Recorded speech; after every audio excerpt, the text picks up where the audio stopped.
BFM Business, la librairie de l'écho. Emmanuel Le Chypre. Bienvenue dans la librairie de l'écho, l'émission de BFM Business qui vous offre chaque semaine le meilleur de la littérature économique. Alors évidemment, pas d'émission sur les livres sans auteur. Ils seront nos invités dans la première partie de l'émission. Et puis vous retrouverez nos critiques attitrés, Jean-Marc Daniel, Christian Chavagneux pour leur coup de cœur et leur coup de gueule. Et puis nos chroniqueurs, aujourd'hui, c'est Frédéric Simotel qui jouera les Globetrotters avec ses livres venus de l'étranger. Et puis Marjorie Adelson qui sera notre bibliothécaire. N'oubliez pas tous nos réseaux sociaux, Instagram, X, Facebook, LinkedIn, YouTube, la librairie de l'écho pour retrouver les replays de l'émission, pour retrouver les programmes détaillés, la liste de tous les livres dont on vous parle dans l'émission. Et tout de suite, place aux auteurs.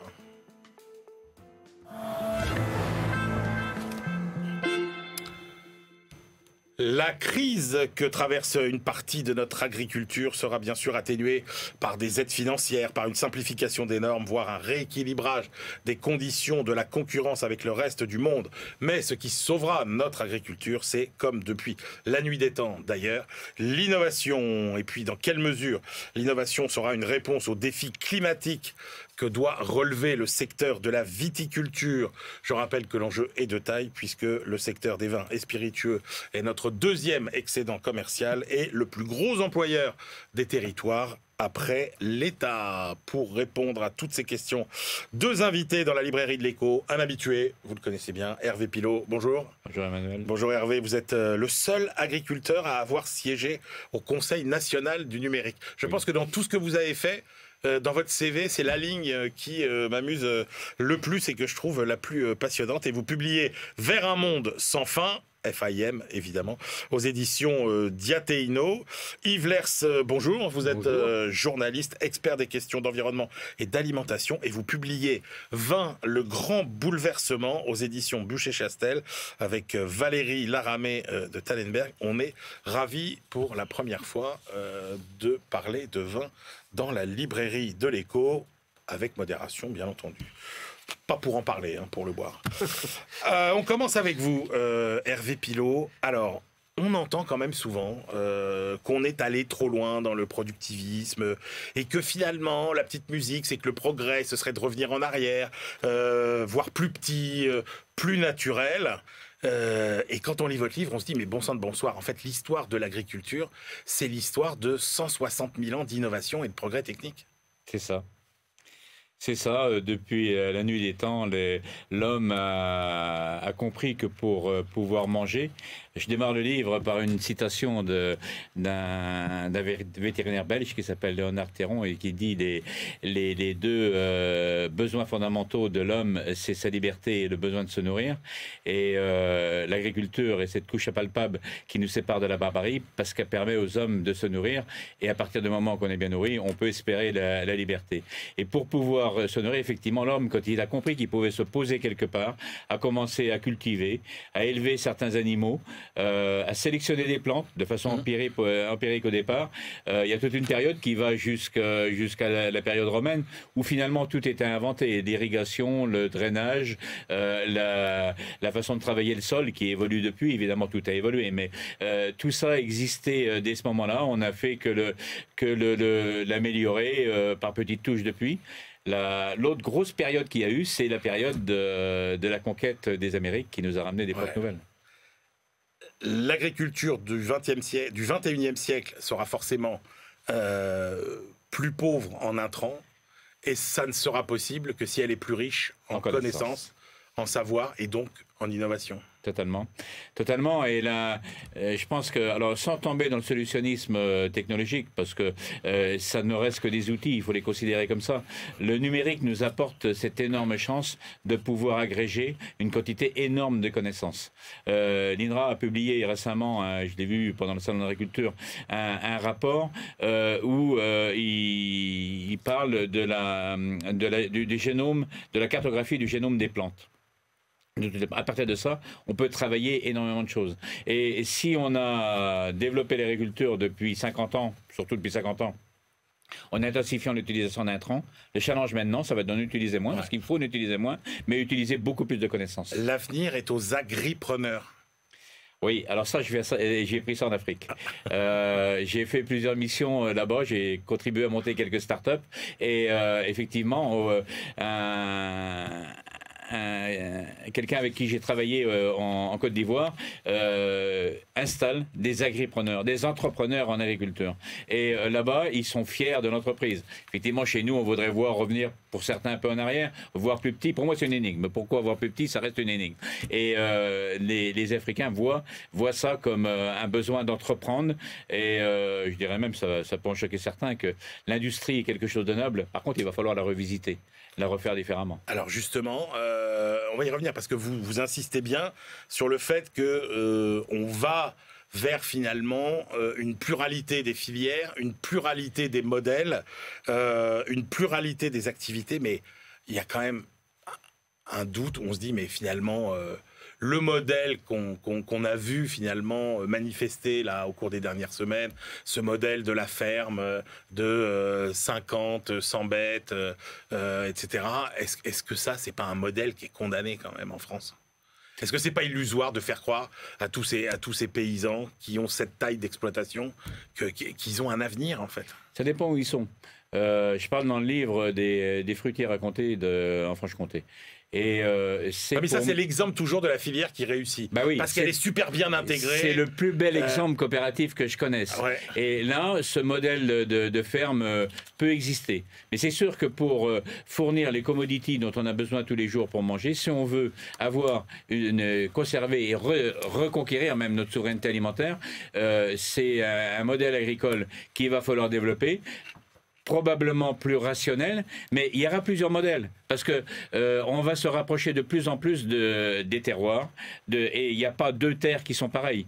Et on a sûrement voulu depuis 50 ans standardiser trop de choses. On va revenir à individualiser, mais on pourra le faire malgré tout à grande échelle. C'est pour ça que le modèle qu'on aura demain, je pense que oui, des fermes avec 50, 100 vaches ne pourra pas persister. Pour autant, je ne pense pas qu'il sera remplacé par des modèles, en France, par des modèles comme on en voit aux États-Unis ou ailleurs avec 30, 40 000 vaches. Non, il y a un juste milieu entre tout ça. Vous dites que nous allons d'une agriculture vivrière vers une agriculture hybride.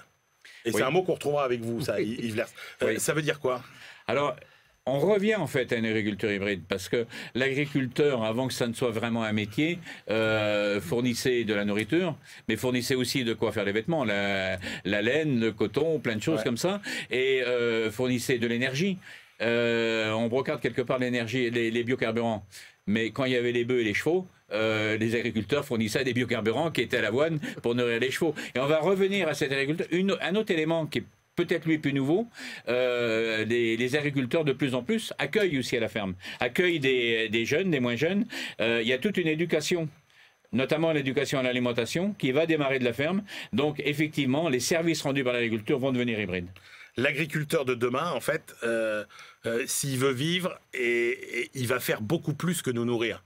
C'est-à-dire qu'en gros, il va dégager du revenu de bien d'autres sources que la seule revenu qui consiste à fabriquer et vendre de l'alimentation. Oui, mais ça, il va falloir qu'il apprenne à en faire du revenu, parce que juste depuis un certain nombre d'années, beaucoup de choses comme ça, les agriculteurs les faisaient assez naturellement, mais gratuitement. Je pense que demain, il va falloir apprendre à les faire, et je pense que les gens sont prêts à payer pour venir dans les fermes, pour apprendre un certain nombre de choses, par exemple, ou pour venir en vacances et tout ça. Ça commence avec les gîtes à la ferme, des choses comme ça, les vacances à la campagne, mais c'est des choses qui vont se redévelopper, oui, j'en suis sûr. Quelles innovations sont les plus prometteuses?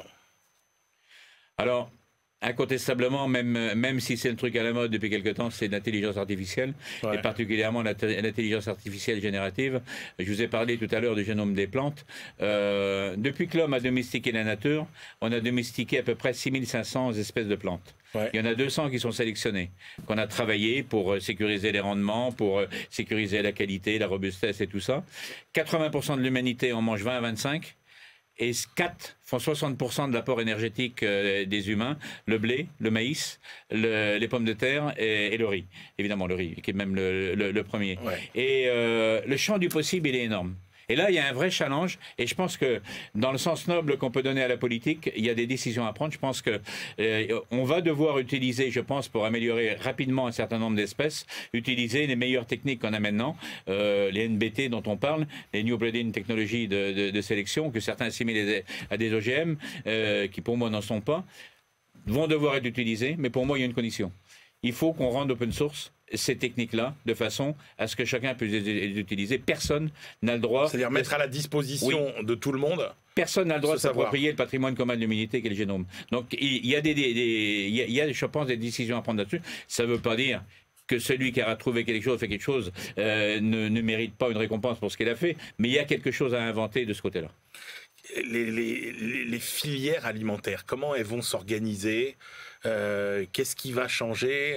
Est-ce qu'il y aura de la place pour tout le monde? C'est-à-dire, vous savez, le schéma classique, le petit producteur qui dégage beaucoup de valeur, ceux qui vont faire de la production de masse, etc. Est-ce que ça aura encore un sens, ces grands... Oui, si ça correspond à un segment de production qui a un marché. Il va falloir redonner de la place au marché, qu'on le veuille ou non. Et le tout, ça sera de se retrouver dans un segment de marché qui correspond à ce qu'on fait. Il y a actuellement, par exemple, une crise dans l'agriculture biologique, dans bien des productions en biologique. Pourquoi? Parce que par rapport aux besoins, il y a trop de production actuellement. Et alors pourquoi le besoin? On pourrait dire il faut que les gens consomment plus de bio. Ok, mais le bio coûte plus cher. Tout le monde ne peut pas l'acheter. Donc, il faut que le marché soit en phase avec l'offre et la demande. C'est essentiel. Et ça, on n'y est pas. Si on arrive à mettre ça en place, il y a de la place pour tout le monde. Vous attirez l'attention sur un point qui est le rythme de la transition vers une agriculture plus verte. Comme on peut alerter, ou comme alertent certains, sur la transition énergétique. Est-ce que vous appelez ça la pression des écologistes de l'apocalypse? Et est-ce qu'à force de vouloir aller trop vite, finalement, dans cette transition écologique, on ne va pas jusqu'à compromettre, finalement, cette transition en la rendant, finalement, insupportable? Moi, j'aime bien ce qu'avait écrit Hubert Védrine au moment du Covid, dans un petit livre qui s'appelait « Et après », où il parlait d'environnement avec 3 éléments. On disait comme ça, il vaut mieux emmener 80% vers 80% d'une démarche vertueuse que de viser un élitisme que certains voudraient, mais où on amènera peu de monde. La deuxième chose, c'est accepter qu'il faudra du temps, parce qu'il faudra du temps, ce qui ne veut pas dire qu'il ne faut pas s'y mettre tout de suite, au contraire. Mais il faut accepter le temps long pour que les choses puissent évoluer. Et troisième chose, c'est accepter d'y mettre beaucoup d'argent. Actuellement, je ne suis pas sûr que ces 3 éléments-là soient véritablement réunis, et pourtant, c'est inéluctable. On veut toujours aller vite, on voudrait voir le résultat de ce qu'on fait quasiment le lendemain, ça, c'est pas possible. Dernier point, Hervé Pillaud, parce qu'il n'y a pas beaucoup de livres sur l'agriculture qui l'abordent. Vous dites l'agriculture du 21e siècle ira de pair avec une refonte du mutualisme, parce qu'on sait que le mutualisme, ça structure énormément le monde agricole. Et vous dites là, c'est pareil, avec les nouvelles technologies, il va falloir repenser le mutualisme. Ah, je pense, oui. Et je dirais qu'il est en train de se repenser, parce que le mutualisme, de façon empirique, est né en réseau. Et les modèles économiques depuis quelques années l'ont emmené une structuration pyramidale. On le voit dans les différentes mutuelles qu'il y a pour les assurances, pour le système bancaire. On le voit dans les coopératives où on a eu une massification. Je parlais tout à l'heure des fruitiers racontés. C'est les seuls, à ma connaissance, qui ont su conserver quelque chose qui fonctionne en réseau. Toutes les fruitières sont indépendantes, mais toutes interconnectées. Ce qui fait qu'ils sont en capacité, par exemple, de racheter les affineurs quand il y en a à vendre, parce que la masse de l'interprofession du comté fait qu'ils sont capables de le faire. Les lactosérums et tout ça, ils se sont organisés pour les traiter ensemble. Donc ce modèle plus en réseau, qui est permis là aussi par la plateformisation avec les nouvelles technologies, permet ça. Et je pense que ça va revisiter le mutualisme. Certains disent par exemple que les jeunes ne s'engagent plus. Moi je suis convaincu que les jeunes continuent à s'engager. Ça dépasse l'agriculture. Mais ils s'engagent différemment. Et justement avec des nouveaux moyens qu'on a à nos dispositions maintenant. C'est une évolution assez normale. Alors, s'il y a un des secteurs, Yves Lers, de l'agriculture, qui est confronté, lui, au défi du réchauffement climatique, c'est la viticulture. Et la viticulture, c'est pas des produits qu'on plante et qu'on récolte et on peut passer à autre chose l'année d'après. Quand vous plantez de la vigne, c'est pour 20, 30, 50, 70 ans. Donc, c'est compliqué de faire les bons choix. D'abord, à l'échelle mondiale, quel défi le réchauffement climatique pose-t-il au monde du vin ? Il n'est pas le même partout. Si on commence par la Gaule, ou la France, si vous préférez, le défi du changement climatique, il est conjugué à ce que les humains ont fait comme conneries, comme bêtises, si vous préférez. Et il y en a pas mal comme ça. Donc si vous additionnez le changement climatique plus ce qui a été fait dans certains vignobles, en particulier dans le sud-ouest, je parle du Bordelais plus que des autres, eh ben vous le payez à un moment donné. Et le changement climatique, c'est comme un plus. Il arrive là-dessus en se frottant les mains en disant « mais moi c'est mon tour, vous allez voir ce qui va vous arriver ». Alors oui, mais au niveau mondial, Yves, là, il y a des pays qui se retrouvent dans des situations encore pires que nous. C'est-à-dire, on pense, je sais pas, à l'Australie, par exemple, qui a irrigué beaucoup, etc. Oui. Est-ce qu'il y a pas, c'est quoi aujourd'hui les pays les plus fragilisés en matière viticole par le réchauffement climatique? C'est l'Espagne. Ah ouais. C'est d'abord l'Espagne, ensuite, dans une certaine mesure, l'Italie, et ensuite la France, mais la France sur la partie sud. Ouais. La partie sud et tout, on ne sait pas comment ça va remonter et tout. Au niveau international, vous parlez de l'Australie, vous avez raison, mais ce n'est pas vrai de la Nouvelle-Zélande. D'accord. La Nouvelle-Zélande, elle a géographiquement un endroit, elle va s'en sortir, et elle s'en est sortie en 2023 beaucoup mieux que l'Australie. L'Australie, c'est très compliqué, malgré l'ingénierie qu'ils ont et la capacité de réfléchir, ce que vous disiez tout à l'heure, sur le numérique. Je pense que là, il va falloir aussi y passer.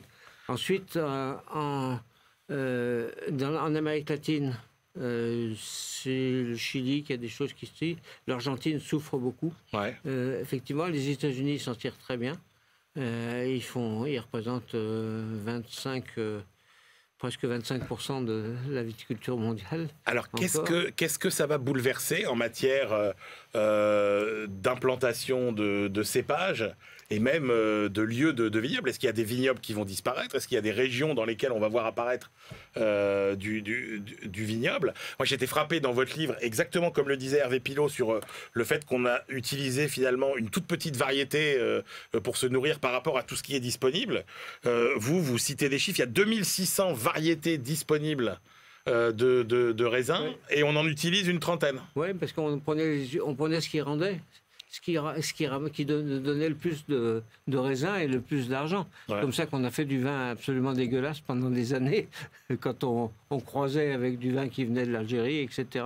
Un vin qui était, mais l'ouvrier buvait 100 litrons par jour. Maintenant, c'est plus le cas, comme ça. Mais donc, vous dites, en fait, il y a plein de cépages locaux. Oui.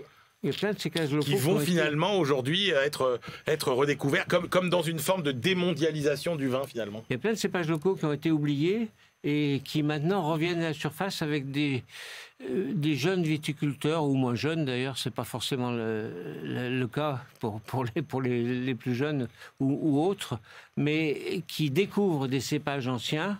Il y en a un à côté de Lyon qui fait ça maintenant. Il a pris les cépages de son grand-oncle, qui, comme vous disiez, faisait un peu de vin d'un côté, un peu de pommes de terre de l'autre côté, etc.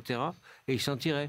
Il a éliminé tous les cépages classiques, les chardonnays et compagnie qu'on a beaucoup plantés, et il est revenu à ces cépages-là, et il arrive à faire un vin qui est très bon, qui est bio, mais on reparlera du bio après, parce que c'est compliqué le bio pour la vigne. C'est pas forcément Je me suis fait rentrer dedans par un grand viticulteur de Bordeaux, Jacques Lurton, pour ne pas le citer, la famille Lurton, qui m'a dit, tu sais, le bio, c'est bien, mais il n'y a pas que ça. Et puis, il y a toujours le cuivre, il y a toujours d'autres choses comme ça. Lui, c'est l'agroécologie. D'abord l'agroécologie, et c'est ça qui permettra de s'en sortir. Alors, est-ce que... alors, vous aussi... Un peu comme Hervé Pilot, vous dites, donc il y a une piste qui est le retour des vieux cépages, et vous dites, l'avenir, c'est les vignes hybrides résistantes. Non, je ne dis pas c'est l'avenir, je dis c'est en cours d'essai. Ouais. Dire si ce sera l'avenir, on ne sait pas encore. J'en sais rien. C'est trop tôt. J'en sais rien. Alors c'est quoi les vignes hybrides? Alors les vignes hybrides, vous prenez une vigne... de chez nous, une Vitis vinifera classique, et vous l'hybridez avec une vigne venue des États-Unis, comme on a refusé de le faire au début du XXe siècle, après la fameuse crise du phylloxéra. Ouais. Et donc on a un raisin qui, effectivement, on l'appelle aussi des vignes résistantes. Enfin, c'est ceux qui cultivent qui appellent ça des vignes résistantes. Les premiers qui ont fait ça sont les Allemands et les Suisses. Les Suisses sont très pointus sur les qualités de vin. Ils ont des centres de recherche de haut niveau. Et ils ont commencé là-dedans à hybrider pas mal. Et maintenant, ils cultivent carrément des vins qui sont entièrement faits avec des vignes hybrides. En France, c'était oulala, oulala. On va pas se mettre les pieds là-dedans ou les mains dans des vignobles pareils. Qu'est-ce que c'est que ce truc-là? Même si, à l'époque, dans les années 70, un chercheur de l'INRA, à l'époque c'était l'INRA tout court, de l'INRA avait découvert ce qu'on pouvait faire avec des vignes hybrides, et puis il s'est fait rentrer dedans par tout le monde, dans son cercle. Dans son cercle, on n'a pas besoin de ça. Mais maintenant, depuis, ça commence à changer pas mal. Il y a des vignerons qui plantent dans le sud-ouest ou des vignes comme ça hybrides. Alors ils en plantent plusieurs sortes différentes pour voir ce que ça donne. Et en plus, comme ça, ils peuvent vendanger une semaine l'une, une semaine l'autre, une semaine l'autre. Économiquement, c'est pas idiot. Et ça fait des vins qui sont pas forcément très, très, très qualitatifs. Mais ça fait quand même des vins qui sont... milieu de gamme, quoi, on va dire. Ouais, c'est ça. Ils sont buvables. Mais il y a des petits vins maintenant qui sont dans les vins traditionnels. J'ai acheté un Côtes-du-Rhône hier à 4,03 €. Mais il est délicieux. C'est le 0,3 qui compte. C'est le 0,3 qui compte.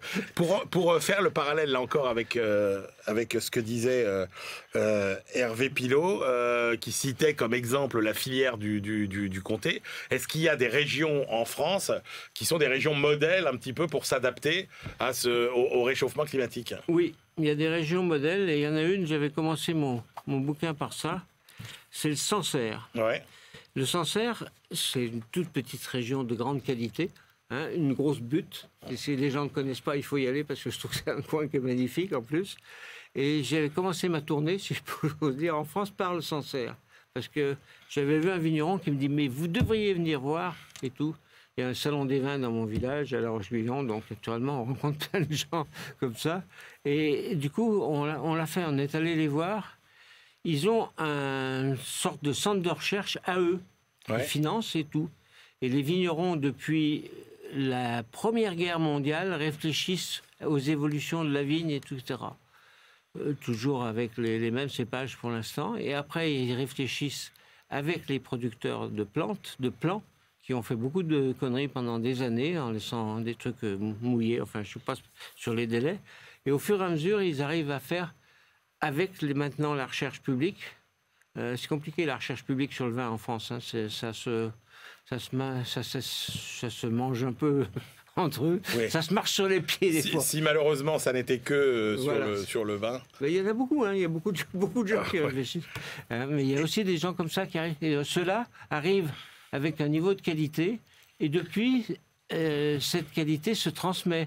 Les gens de Champagne sont venus les voir en disant tiens, comment vous faites ceci? Justement, la Champagne, c'est évidemment un des grands atouts viticoles de la France. Est-ce que la France va rester le grand pays du vin qu'il était jusqu'à maintenant? En quantité ou en qualité? Est-ce que la France, est-ce que nous allons garder un énorme excédent commercial en matière de vin et spiritueux parce qu'on va continuer à vendre nos vins dans le monde entier? Est-ce que ça va rester un des plus grands employeurs de France ou est-ce que c'est un secteur qui est amené à 10% de la vigne meurt tous les ans. Ouais. En peu de temps, ça fait mal quand même. Alors, c'est pas seulement le changement climatique, c'est les maladies du bois là, qui rentrent dans la vigne, etc. C'est d'autres choses comme ça qu'on n'arrive pas à soigner. Les maladies pour la vigne, c'est quelque chose d'épouvantable. Les champignons qui se glissent là-dedans, c'est vraiment quelque chose de difficile. Alors, je reviens au 45e parallèle. 45e parallèle, c'est juste au nord de Bordeaux. Ouais. Et autrefois, c'était tout se fait, c'est le 45e parallèle, on fera le meilleur, vous vous rendez pas compte, etc. Eh bien, ça a changé. Ça a changé. Il y a un bonhomme qui a fait un bouquin il n'y a même pas une douzaine d'années.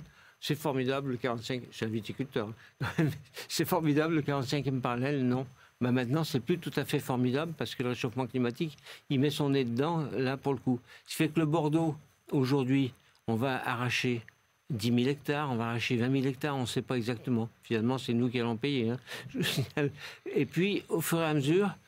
Parce qu'on n'a pas voulu voir ce qui se passait. Et c'est les petits du Bordeaux supérieur, qui font parfois des très bons vins, qui s'aperçoivent qu'en arrivant à la retraite, ils ne vont pas pouvoir transmettre à leurs enfants, parce que les enfants, ils en veulent pas, s'il y a des enfants.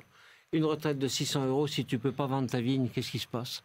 T'es dans la merde complète. Alors, je vous pose la même question, encore une fois, qu'à Hervé sur les modèles de filière. Est-ce que l'avenir, demain, pour la viticulture, est-ce que c'est ce que j'appellerais l'industrialisation du vin, c'est-à-dire les énormes fabricants de vin français, les grands chais, etc. Ouais.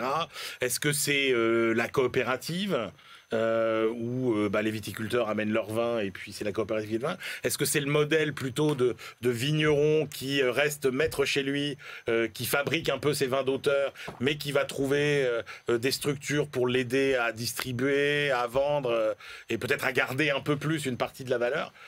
Est-ce qu'il y a un modèle comme ça qui vous paraît vertueux? Je pense qu'il n'y a pas un modèle, mais il y a plusieurs modèles, effectivement. Ça rejoint ce que vous disiez, monsieur, tout à l'heure, à savoir, il y a toujours beaucoup. C'est dans l'ensemble de l'agriculture, c'est dans la vigne qu'il y a le plus de petits producteurs et de petits viticulteurs. Ça reste comme ça.